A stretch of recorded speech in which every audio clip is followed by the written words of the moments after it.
Bismillahirrahmanirrahim. Assalamualaikum warahmatullahi wabarakatuh.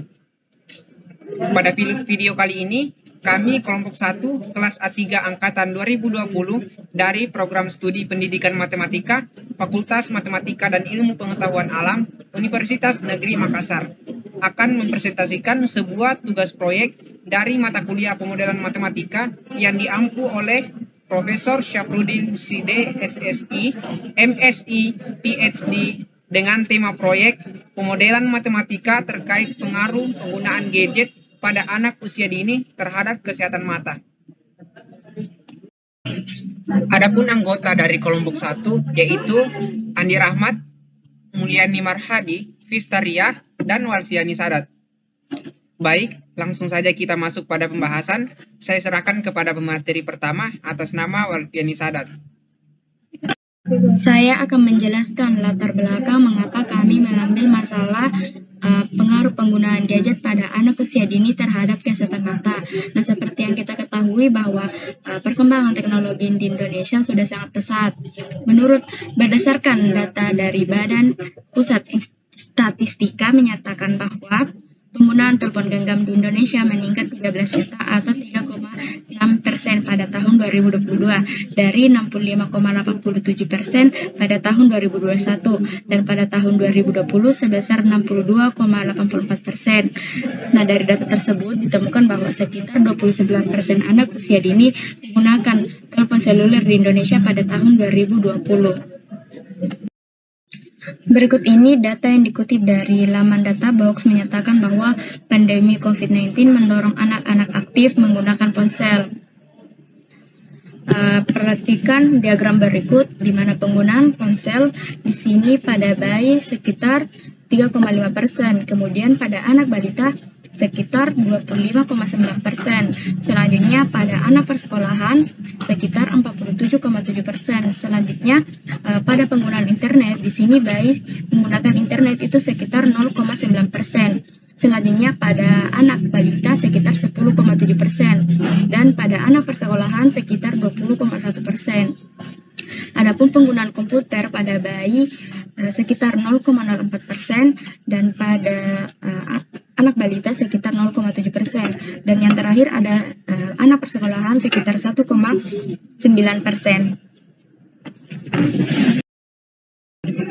Nah, para ilmuwan sudah memberikan istilah baru terhadap perilaku kecanduan gadget yang mereka sebut sebagai Screen Dependency Disorder atau disingkat dengan SDD, yang dapat diartikan sebagai gangguan ketergantungan terhadap layar gadget.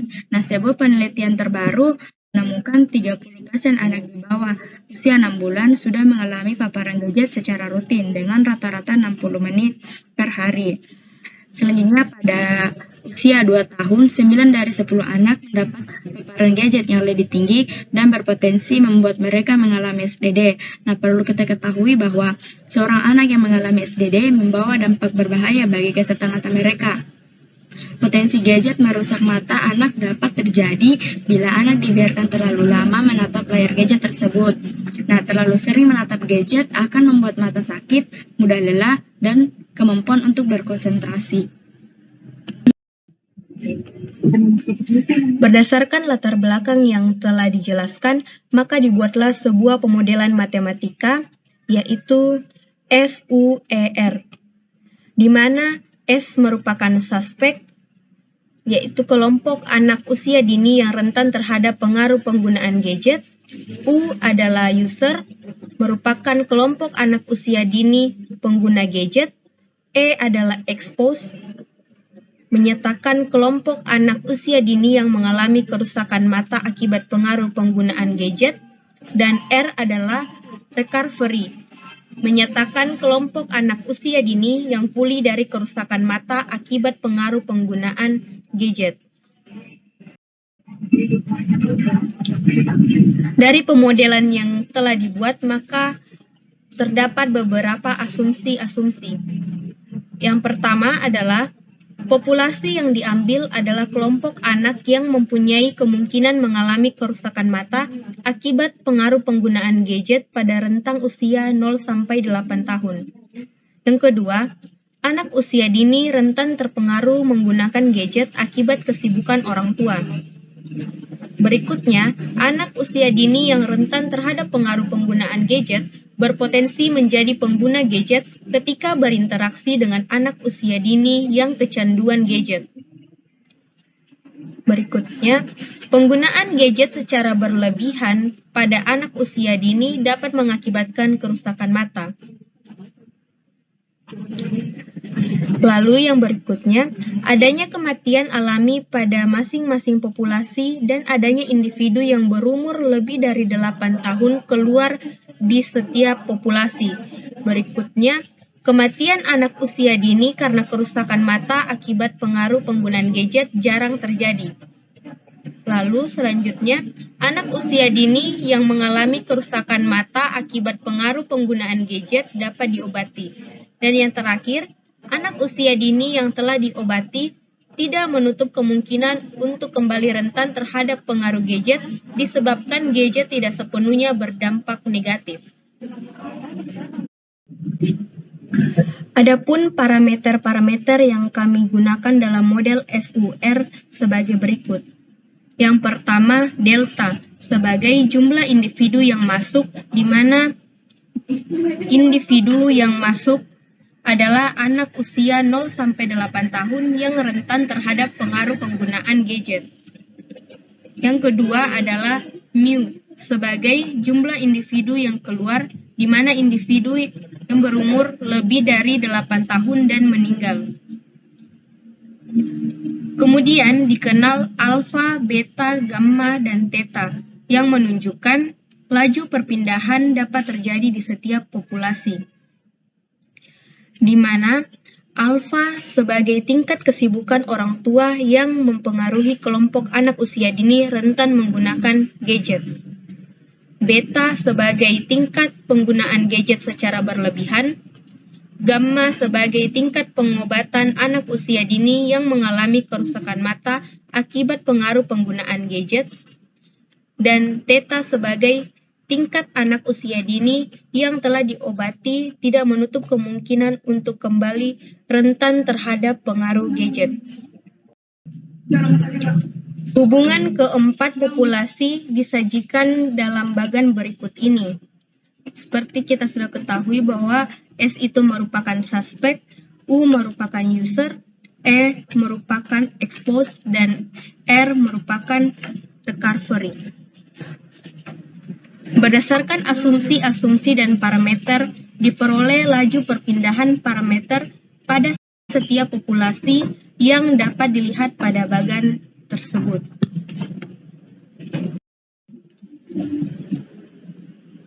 Berdasarkan model yang telah dijelaskan tadi, dapat dibentuk sistem persamaan sebagai berikut.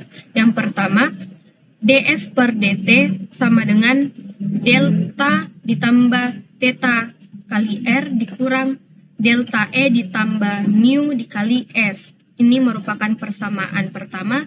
Kemudian persamaan kedua yaitu du per dt sama dengan alfa es dikurang beta ditambah mu dikali u. Persamaan ketiga yaitu de per dt sama dengan beta u dikurang gamma ditambah mu dikali e. Dan persamaan keempat yaitu dr per dt sama dengan gamma e dikurang theta ditambah mu dikali r. Titik kesetimbangan. Titik kesetimbangan terjadi pada saat ds per dt sama dengan du per dt sama dengan de per dt sama dengan dr per dt sama dengan 0.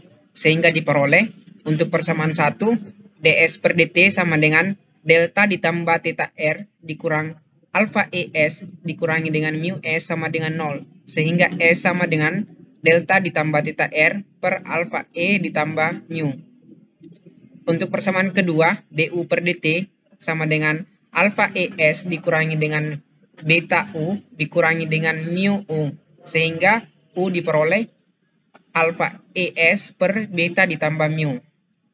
Untuk persamaan ketiga, de per dt sama dengan bu dikurang gamma e dikurangi dengan mu e. Sehingga e diperoleh bu per gamma ditambah mu. Untuk persamaan keempat yaitu dr per dt sama dengan gamma E dikurangi dengan theta R dikurangi dengan mu R. Sehingga R sama dengan gamma E per theta ditambah mu.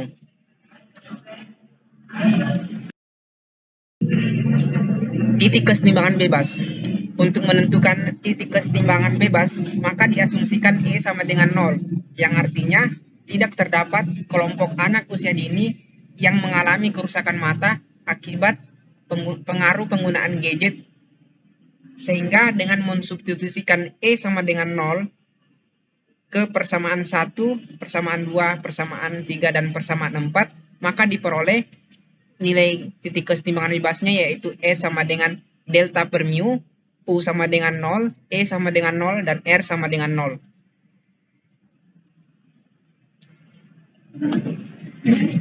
Kemudian untuk titik kesetimbangan endemik.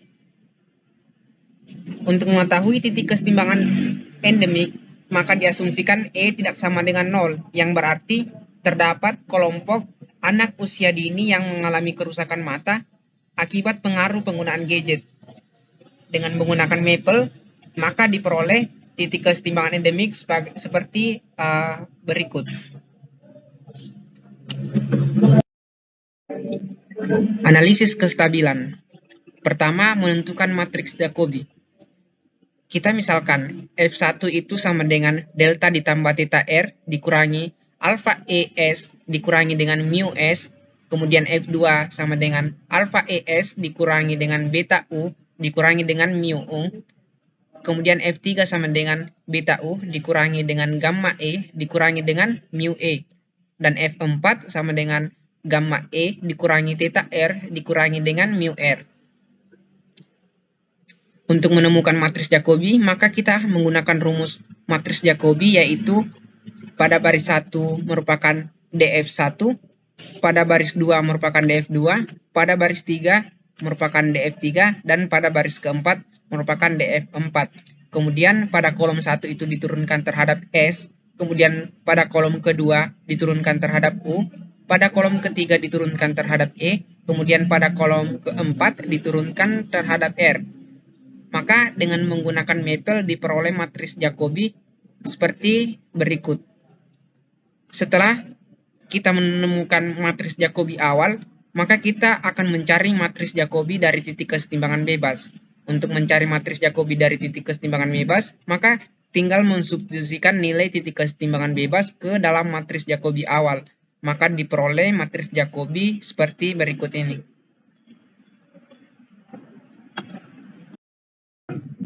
Selanjutnya, menentukan nilai eigen. Dengan menggunakan Maple, diperoleh nilai eigen dari matriks Jacobi seperti berikut, yaitu lambda 1, lambda 2, lambda 3, dan lambda 4. Perlu kita ketahui bahwa suatu sistem akan stabil apabila nilai eigen adalah bilangan real negatif atau lambda i kurang dari 0 untuk setiap i sama dengan 1, 2, 3, dan 4. Dan setiap parameter yang ada bernilai positif, sehingga nilai eigen akan bernilai negatif. Dengan demikian, titik kesetimbangan yang diperoleh bersifat stabil asimptotik. Bilangan reproduksi. Untuk menemukan nilai bilangan reproduksi, maka kita menggunakan rumus R0 sama dengan F dikali V inverse, di mana F itu merupakan nilai positif dari suatu persamaan dan V inverse itu merupakan nilai negatif dari suatu persamaan.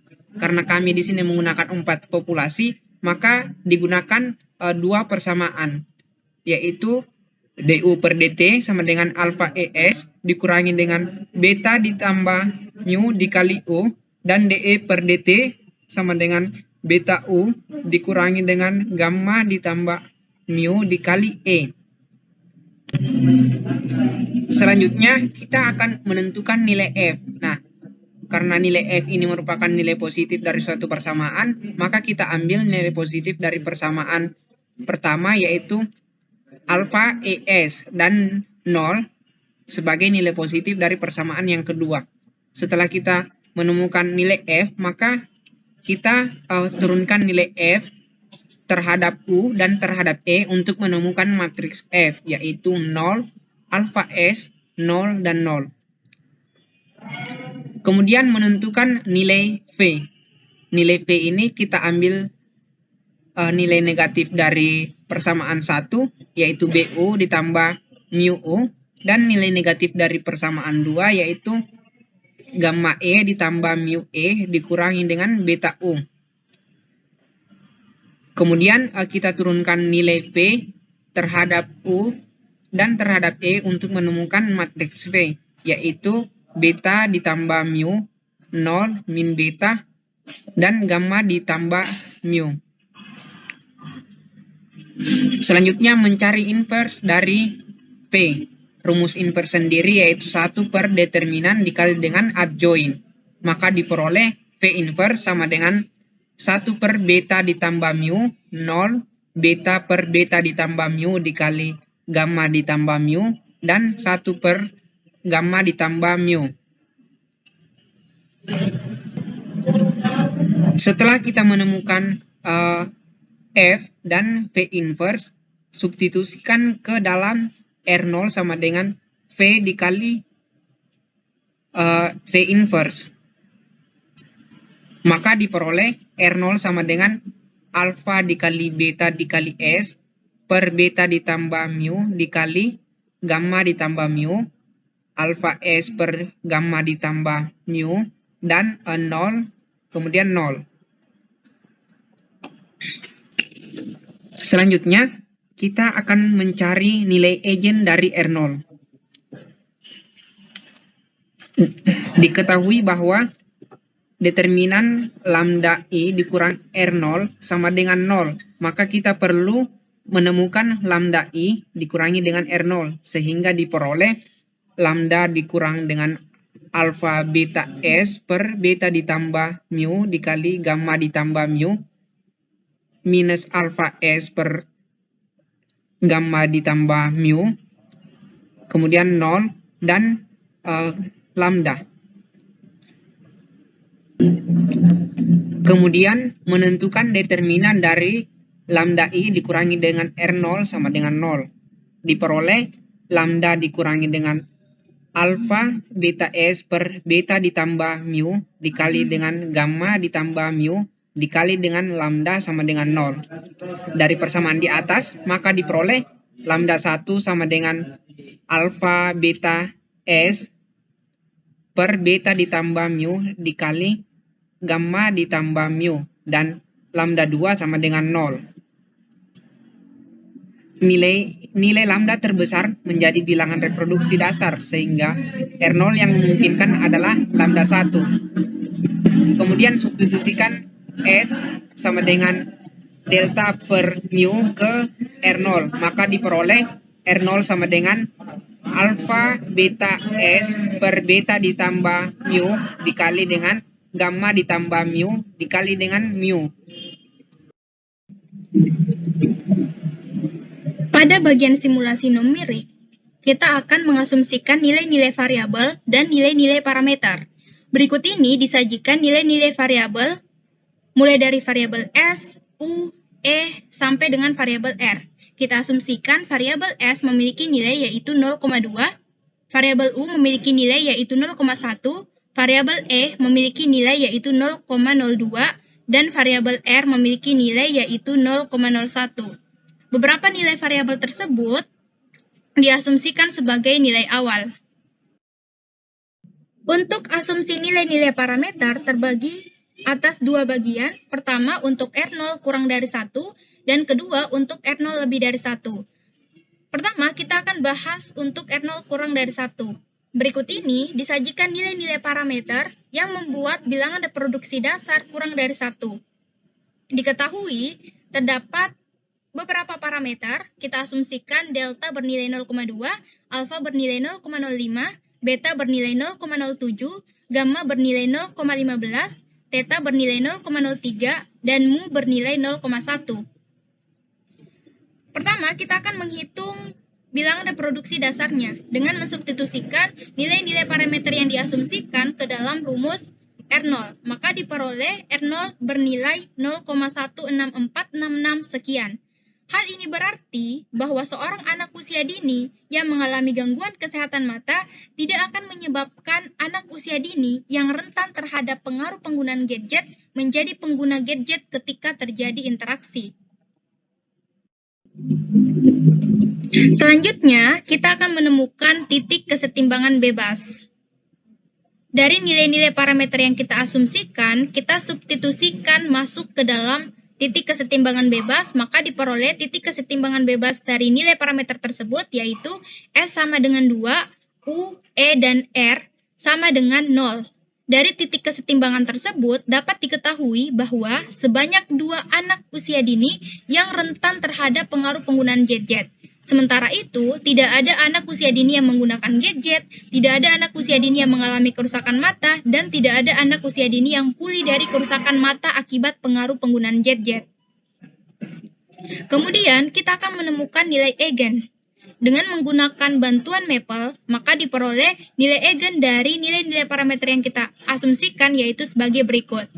Seperti yang kita ketahui bahwa suatu sistem akan stabil apabila nilai eigen adalah bilangan real negatif. Dengan demikian, jenis kestabilan titik kesetimbangan yang diperoleh bersifat stabil asimptotik. Berdasarkan nilai awal dan nilai parameter yang sudah kita asumsikan, maka diperoleh grafik dari masing-masing kelompok terhadap T antara lain sebagai berikut. Terdapat 4 grafik.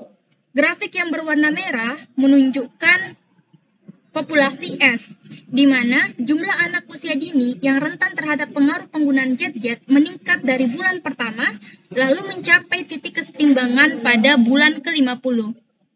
Grafik berwarna biru menunjukkan populasi U, di mana jumlah anak usia dini pengguna gadget menurun dari bulan pertama, lalu mencapai titik kesetimbangan pada bulan ke-50. Grafik berwarna kuning menunjukkan populasi E, di mana jumlah anak usia dini yang mengalami kerusakan mata akibat pengaruh penggunaan gadget cenderung menurun dari sekitar bulan 1 hingga bulan 5, lalu mencapai titik kesetimbangan pada bulan ke-50. Grafik berwarna hijau menunjukkan populasi R, di mana jumlah anak usia dini yang pulih dari kerusakan mata akibat pengaruh penggunaan gadget meningkat dari bulan pertama, kemudian menurun dari bulan ke-10 hingga mencapai titik kesetimbangan pada bulan ke-60. Perhatikan gambar berikut ini. Gambar ini merupakan gabungan dari grafik-grafik sebelumnya. Berdasarkan gambar tersebut, diperoleh kesimpulan bahwa semakin rendah tingkat kesibukan orang tua, maka jumlah anak usia dini dalam menggunakan gadget cenderung mengalami penurunan. Sedangkan semakin rendah durasi penggunaan gadget, maka jumlah anak usia dini yang mengalami kerusakan mata cenderung menurun secara perlahan hingga mencapai titik kesetimbangan pada bulan ke-50. Sedangkan semakin tinggi tingkat pengobatan, maka jumlah anak usia dini yang pulih dari kerusakan mata meningkat dari bulan pertama, kemudian menurun pada bulan ke-10 hingga mencapai titik kesetimbangan pada bulan ke-50. Kedua, untuk R0 lebih dari 1. Berikut ini disajikan nilai-nilai parameter yang membuat bilangan reproduksi dasar bernilai lebih dari 1. Diketahui beberapa parameter, kita asumsikan delta bernilai 0,2, alfa bernilai 0,5, beta bernilai 0,4, gamma bernilai 0,02, theta bernilai 0,03, dan mu bernilai 0,1. Kita akan menghitung nilai R0 dengan mensubstitusikan nilai-nilai parameter yang kita asumsikan ke dalam rumus R0. Maka diperoleh bilangan reproduksi dasarnya bernilai 6,66 sekian. Hal ini berarti bahwa seorang anak usia dini yang mengalami gangguan kesehatan mata akan menyebabkan 6 anak usia dini yang rentan terhadap pengaruh penggunaan gadget menjadi pengguna gadget ketika terjadi interaksi. Selanjutnya, kita akan menemukan titik kesetimbangan endemik, Dengan menggunakan bantuan Maple, maka diperoleh titik kesetimbangan endemik dari nilai-nilai parameter yang kita asumsikan, yaitu S sama dengan 3/10, U sama dengan 221/630, S sama dengan 221/189, dan R sama dengan 34/189. Dari titik kesetimbangan tersebut, dapat diketahui bahwa sebanyak 3/10 anak usia dini yang rentan terhadap pengaruh penggunaan jet-jet. 221/630 anak usia dini yang menggunakan jet-jet, 221/189 anak usia dini yang mengalami kerusakan mata, dan 34/189 anak usia dini yang pulih dari kerusakan mata akibat pengaruh penggunaan jet-jet. Kemudian kita akan menemukan nilai eigen. Dengan menggunakan bantuan Maple, maka diperoleh nilai eigen sebagai berikut. Seperti yang kita ketahui, suatu sistem akan stabil apabila nilai eigen adalah bilangan real negatif. Dari sini kita melihat terdapat nilai eigen yang bernilai positif. Dengan demikian, jenis kestabilan titik kesetimbangan yang diperoleh bersifat tidak stabil. Artinya, titik kesetimbangan akan selalu berubah-ubah. Berdasarkan nilai awal dan nilai parameter yang sudah kita asumsikan sebelumnya, diperoleh grafik dari masing-masing kelompok terhadap T antara lain sebagai berikut. Terdapat 4 grafik. Grafik berwarna merah menunjukkan populasi S, di mana jumlah anak usia dini yang rentan terhadap pengaruh penggunaan jet-jet meningkat dari bulan pertama, kemudian menurun dari bulan ke-10, hingga mencapai titik kesetimbangan pada bulan ke-50. Grafik berwarna biru menunjukkan populasi U, di mana jumlah anak usia dini pengguna jet-jet cenderung fluktuatif dari rentang bulan pertama sampai bulan ke-40 hingga mencapai titik kesetimbangan pada bulan ke-50. Grafik berwarna kuning menunjukkan populasi E, di mana jumlah anak usia dini yang mengalami kerusakan mata akibat pengaruh penggunaan jet-jet cenderung meningkat dari bulan pertama lalu mencapai titik kesetimbangan pada bulan ke-60.